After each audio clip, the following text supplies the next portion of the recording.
विक्रमादित्य।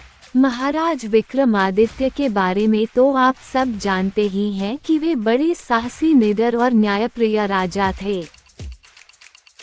अपनी न्यायप्रियता के कारण ही उन्होंने स्वर्ग लोक तक अपनी पहचान बना ली थी और सभी देवी देवता उनका सम्मान करते थे।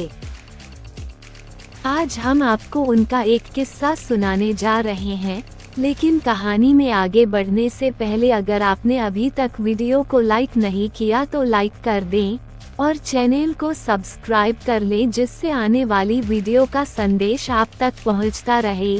तो चलते हैं कहानी की ओर। एक बार राजा विक्रमादित्य को किसी कारणवश अपना राज्य छोड़ना पड़ा।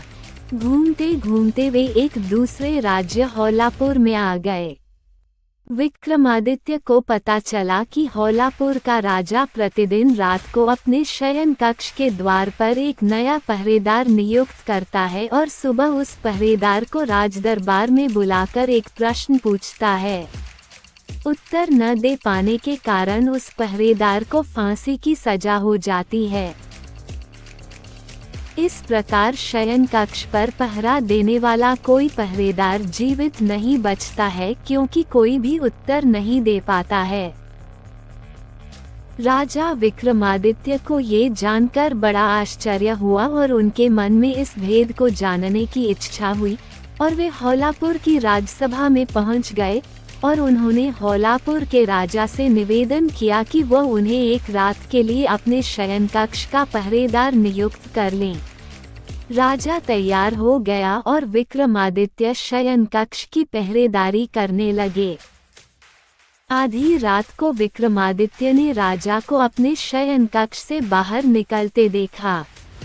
विक्रमादित्य भी चुपके राजा का पीछा करने लगे। राजा छिप छिप कर शमशान घाट पहुंचा, जहां पहले से ही डोम की पुत्री बेसब्री से राजा की प्रतीक्षा कर रही थी। राजा वहीं रखी एक टूटी खाट पर बैठकर डोम की पुत्री से प्रेम भरी बातें करने लगा। कुछ समय बाद राजा बोला कि भूख लगी है। डोम की पुत्री ने कहा कि अभी खाने के लिए मेरे पास शवों पर चढ़ाए गए मिठाई बतासे आदि हैं। राजा ने मिठाई बतासे आदि खाकर उसी टूटी खाट पर सो गया। सूर्योदय के पहले ही राजा उठा और राजमहल में आ गया।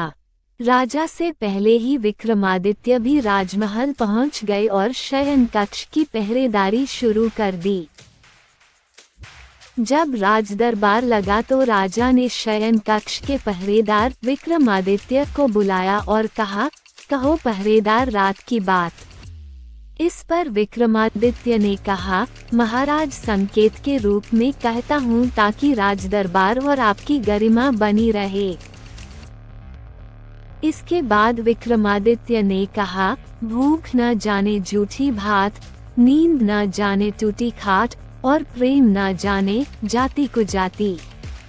विक्रमादित्य के इस उत्तर से राजा बहुत प्रभावित हुआ और राजपाट त्याग कर तपस्या करने वन में चला गया।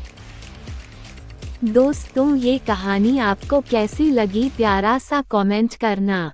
तो मिलते हैं किसी अगली कहानी में, तब तक के लिए जय श्री राम।